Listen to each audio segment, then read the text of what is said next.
Happy Saturday, Fan Duelers, and welcome to another episode of Grade A Fantasy. Today we'll be kind of going over like a more of an advanced preview of Week 7. We already went over the slate, but this will be more like fantasy news, injury news, stuff like that leading into more. And then towards the end, pretty much you can kind of say this is the combo show of more fantasy news and grade A picks where I'll give you my favorite spread money line picks for week 7. If you see this and you haven't put on a sports bet yet, I did do a little research on it, and I think what I have might start off with some decent odds. I mean, I did see 7 that I can, just put up whatever the odds that seem pretty decent, but normally I give you like 3 or 4 of my favorite picks. So I hope everybody's doing all right, and so let's get into it. So week 7 news leading into Saturday. Most of the time you get the final. Besides people who are going in questionable for like pregame warm-ups, a lot of news came out today. So just in case you don't know, or if you did hear, let's recap and I can give you more of a little bit of an advanced news or a little bit more advanced info on the news that came out earlier today. So we'll go by position. And we'll start with Dak Prescott. Dak's cleared to go. No limitations. He does not carry injury tag at all. This is not one of those where he'll be, wearing like a finger harness or anything like that. He's fully ready to go, practicing full. So be confident in Dak going against Detroit, worst defense in the league, actual football and fantasy football wise, at 7.5K. So if you want, go right on ahead and I guess, stack him up with CeeDee Lamb, maybe one of the pass catching running backs, and Zeke or Pollard or whatever you want to do. But Dak is ready to go 100%. Taylor Heineke will be the man for the Wild in Washington as Carson Wentz in the middle of the week was placed on IR. Just to give y'all a heads up, if y'all paid attention to Heineke last year, that benefits Washington wide receiver. Sorry for throwing the notes in the picture, but once I saw Heineken was playing for a guy who's had a very subpar season, Taylor Heineke definitely, without a doubt, that definitely benefits their main wide receiver, Terry McLaurin. That was definitely Heineke's favorite wide receiver. McLaurin used to have days of 5 to 8, maybe even 9, and once in a while break out in the double figures with receptions with Heineke. So I'd be looking for that there. It's the same thing like how when the Jets' young quarterback came back, and then Elijah Moore and some of those guys that weren't hooking up with Zach Wilson like that. Then he went back to his favorite targets when he was playing last year. So I kind of see a correlation with that. So if you're thinking about fantasy tomorrow and somebody that's low owned, look for have faith in Terry McLaurin. And if you do find any of his props in the sports book at 2.5, maybe even at 3.5 receptions, definitely take the over because Taylor Heineke's favorite wide receiver is Terry McLaurin. He will try and find him in the field. He'll definitely force short, mid, and deep passes to Terry. That is his number one target. I like Taylor Heineke. Taylor Heineke is a very solid quarterback. I remember a couple of years ago when he had to come in for Alex Smith, and he did perform pretty well against Tampa Bay. They ended up losing. Tampa Bay, the eventual Super Bowl champion, but Taylor Heineke did play pretty well. So, just a little advanced info on that. Taylor Heineke in. Bet high. Definitely bet the over on the props on Terry McLaurin. That is his main target. Where else are we going here? Oh yeah. So the big news definitely was Russell Wilson. It's not surprising. So for those who didn't know, Brett Rippon was taking. Normally, quarterbacks have a thing with always taking all the snaps, no matter what, rest or not. It's just a pride thing. Like Peyton Manning for years wouldn't let whoever his backer was take first team snaps, even though it was obvious he was playing. You hear stories of other quarterbacks not letting the backup get any reps, but he was definitely dinged up, and I felt like it was trending 60-40 Wednesday, Thursday. He took first team reps Wednesday, Thursday. Today they did their final walkthrough, and it was like, this is not going to work. So Brett Rippon will be starting for the Broncos.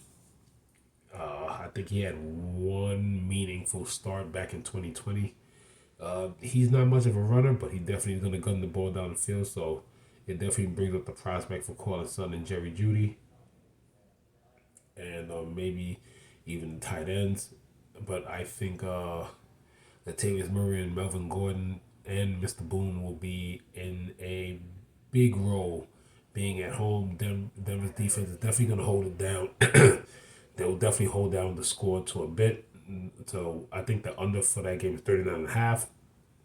Over under 39.5. Definitely take the under with Denver's defense. Jets have been playing well, but they're not most explosive defense in the world. So smart betting wise, well, I'll get into that later. But smart betting wise, you can easily take the under.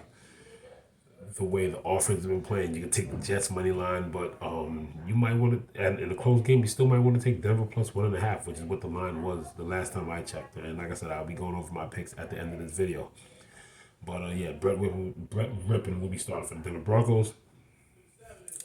That's the main news for QB. For running back,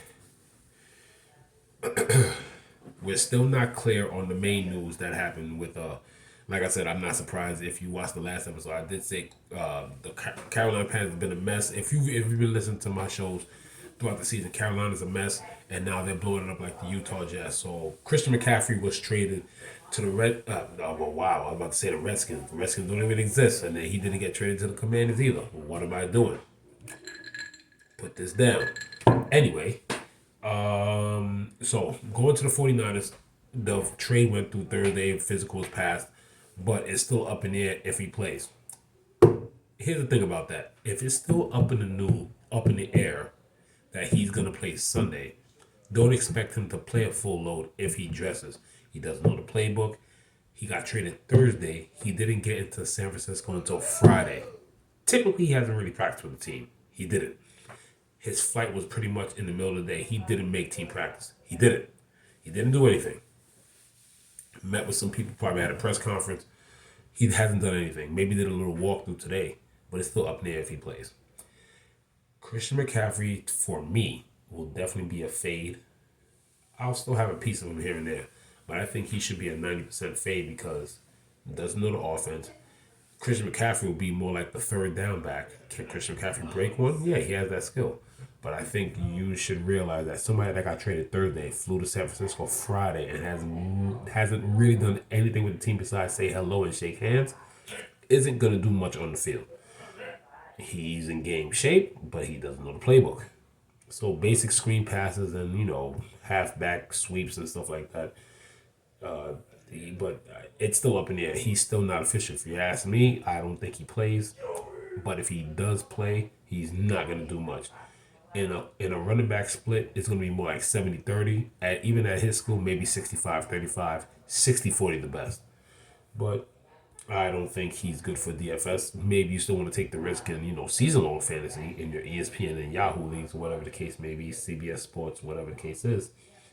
But if it's still up in the air that he's still playing now from coaching reports, then yeah, don't expect him to do much even if he does dress.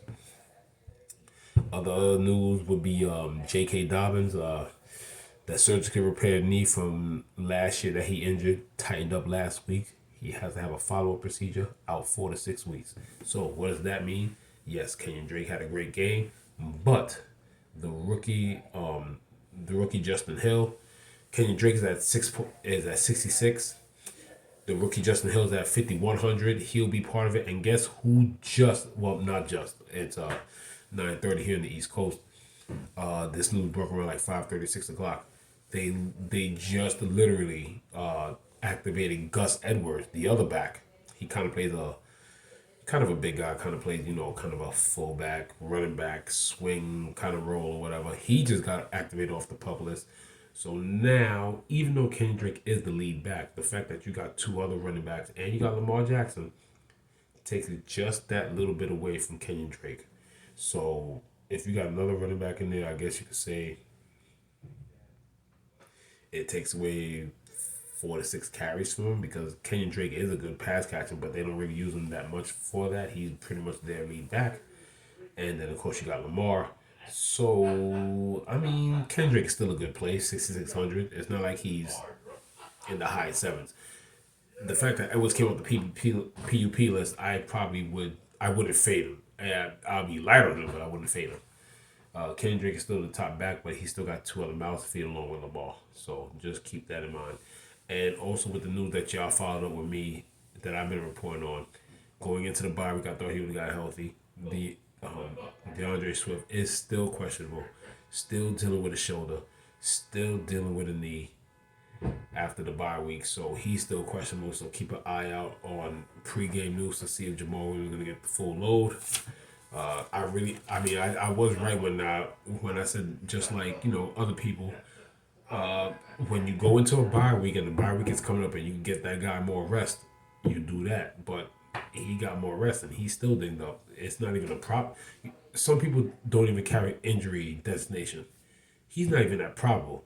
He's been out for a while and he's still got a Q tag up to now. And the game is tomorrow. He's part of the early slate, 1 o'clock.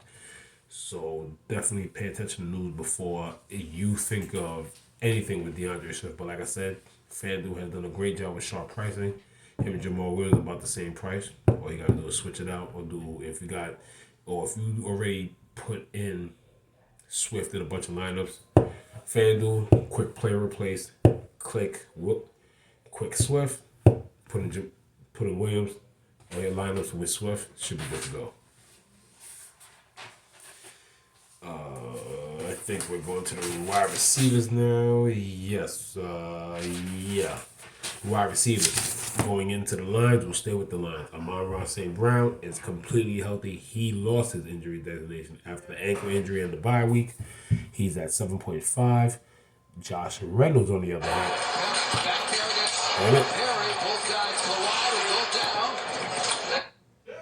Sorry there. Watching a little bit of hockey on the side as well. Apologize for that. But yeah, Josh Reynolds at 6.4K.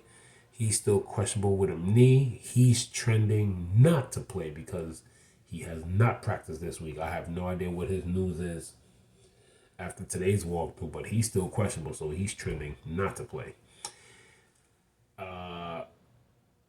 If you saw my last episode, I also spoke about Keenan Allen. Keenan Allen was also a guy that I said going into the bye week, if you want to keep giving him a little bit of rest and have him healthy for the rest of the season, since we're just about at that midpoint. He was trending early in the week to rest. I guess he feels better as the week went on. Keenan Allen person said he looks like he's going to play them all. So it went from 40-60 to like 60-40. Not definitely, but he's trending that way. But like I said, might still sit before the 1 week of the bye, but he's still a good player at 7.3, and they could definitely use him. And just in case he's hurt, if you think about Joshua Palmer is out at 5.7K if you're looking for value. Out with a concussion, already ruled out. So if Keenan Allen and Joshua Palmer out, you might be wanting to look at DeAndre Carter, okay? So DeAndre Carter, 5,200, big value there. Like I said, earlier in the week, there wasn't that much value open. A bit of value is opening here and there. Rashad Bateman on the Ravens, he's questionable with a foot. He previously missed the previous 2 weeks, which made the Ravens actually look up Deshaun Jackson to bring him off the street. Don't know what's going on there, but from the last reports that I've seen, he's trending not to play. It's 50-50 to most, but it seems to me 45-55, so slight edge to the negative at 6,500. I guess you could look at Deshaun Jackson. I don't really care about Deshaun Jackson. I honestly didn't even put his price in the notes. I really didn't. But he's right there in the middle. So that's another game time decision right there. For the Seahawks, Mr. Lockett popped up with a hamstring at 6.8. But leaning towards playing.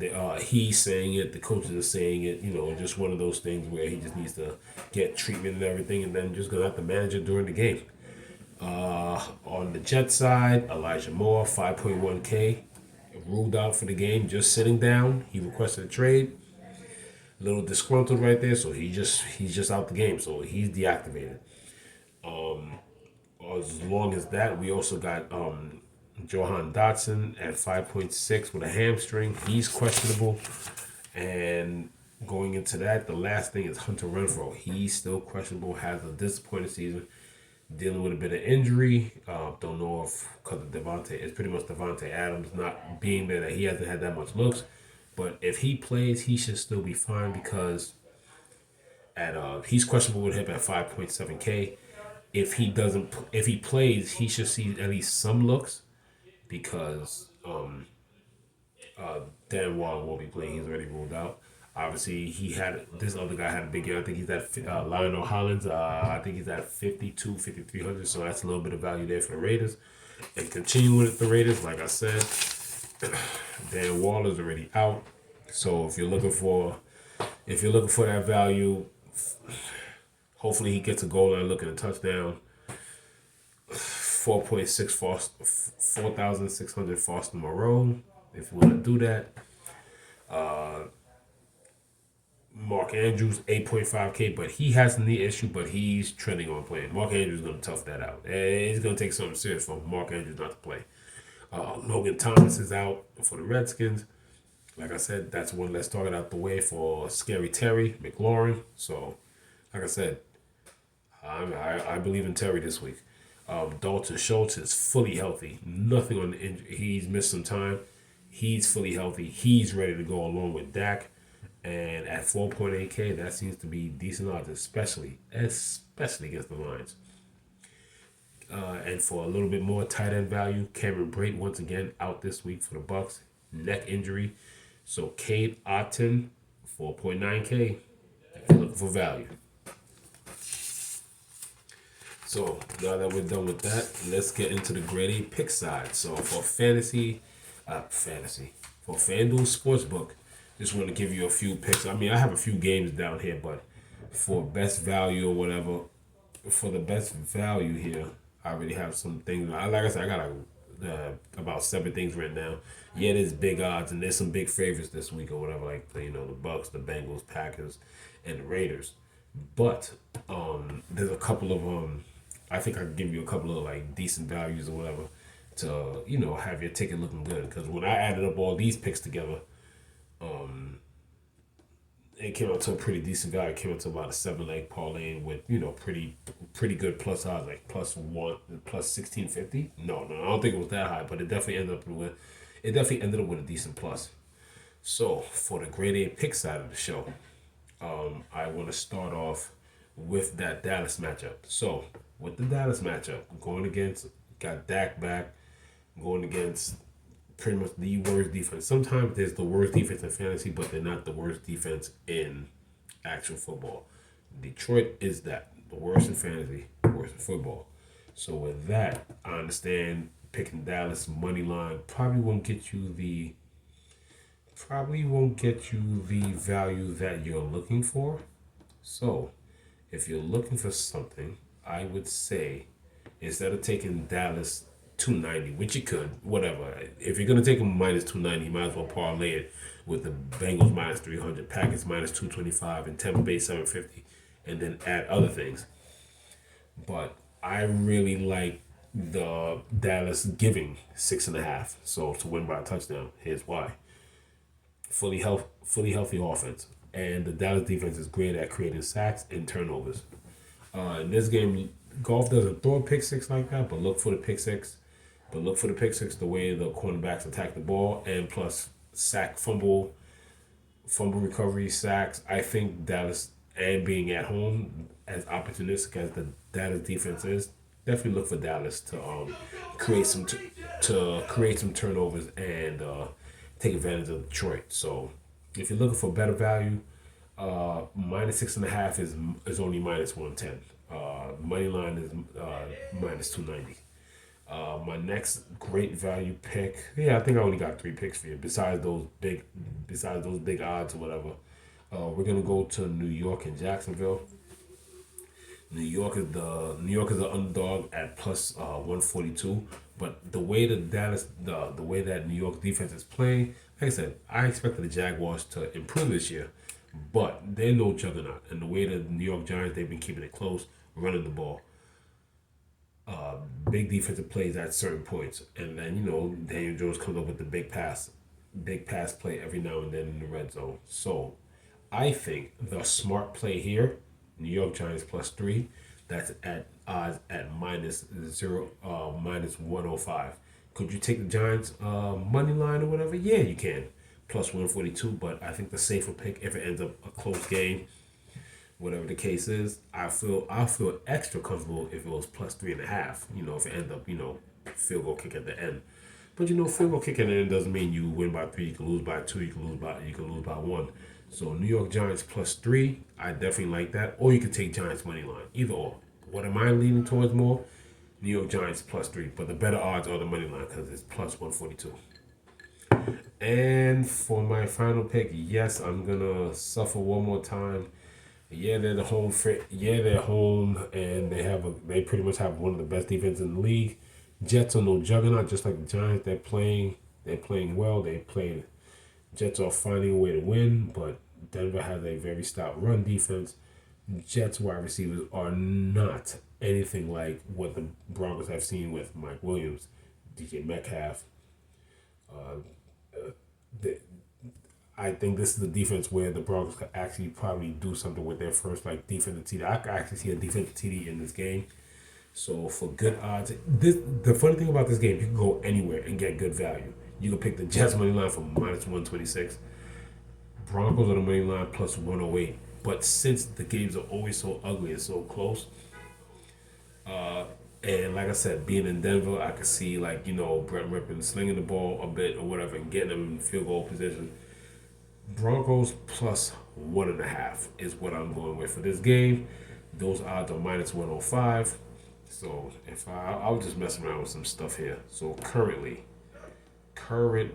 if I was to give you those picks, let me just do a little clicking here. I was just messing around with some NHL stuff. Let me just get that out the way for you guys so I can give you what the current odds are. What is all this? I'm not looking at any of this. What is this? I don't need any of that. I'm not getting exactly what I need, but let's see here. Okay, so let's go to NFL. And get this out of here. I'm not getting... having a slight hiccup here, but... Okay, let's get this out of here. Let's get this out. Get this out. Let's get this out. And let's get that out. Okay. Move all selections. Alright. So if we start fresh and we go with what I said. So Dallas minus 6.5.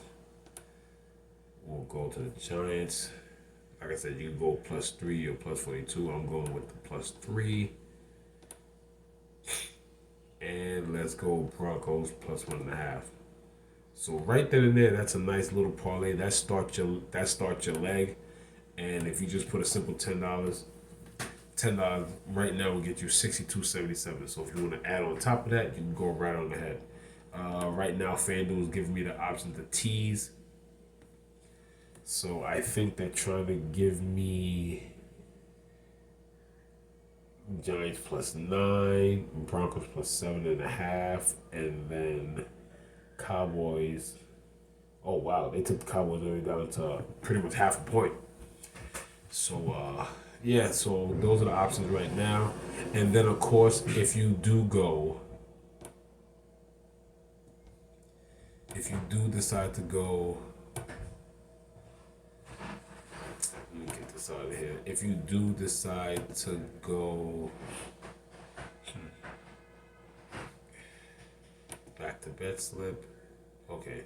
So you go back to the regular bet slip. If you decide to go on with that and then add what I have here, Bengals -300, and then you go, and then if you go, where is it? Packers -225, same thing like earlier. Tampa Bay -750. It still comes up to some pretty good odds. And then the Raiders, okay, that changed. So lines are starting to change. When I took these notes, Raiders were -310. It's now -320. But if I put this 7-leg parlay together, Okay, so if I put this 7 leg parlay together, it's $10 will get you pretty much $200. So if you're interested, try it out. I think I might play around with it. So once again, those picks are Dallas -6.5, New York +3, Bengals -300, Packers -225, Tampa Bay -750, Raiders -300, and I'm taking the Broncos at +1.5. Asterisk, I'm sorry, I'm going off my notes. Raiders are no longer -310. Raiders have now increased to -320.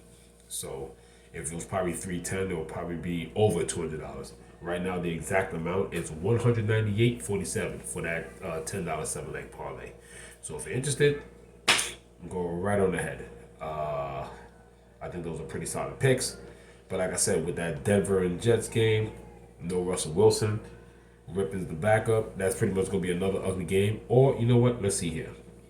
With the Denver defense, like I said, the Jets are no juggernauts. So let's say if I take this off, under 36.5, what does that get me?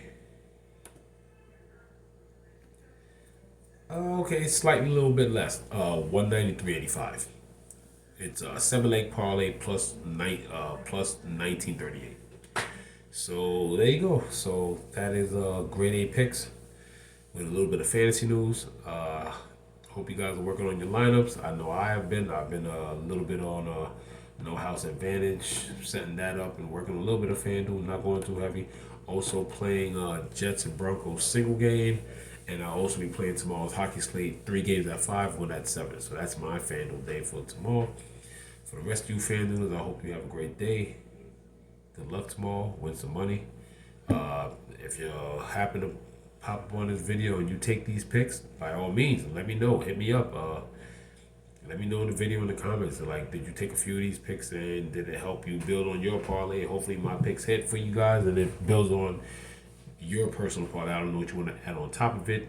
My main 3 picks, did you take the parlay list that I gave you or did you take pieces of it and add it on your own? So whatever it is, good luck. And most importantly, win that money. Cheers. I'm going to continue doing my own research and that's pretty much it. So another episode for the Grade A Fantasy, Grade A Flex channel is done. This is Grade A Picks, Fan Duel Sportsbook. Signing off.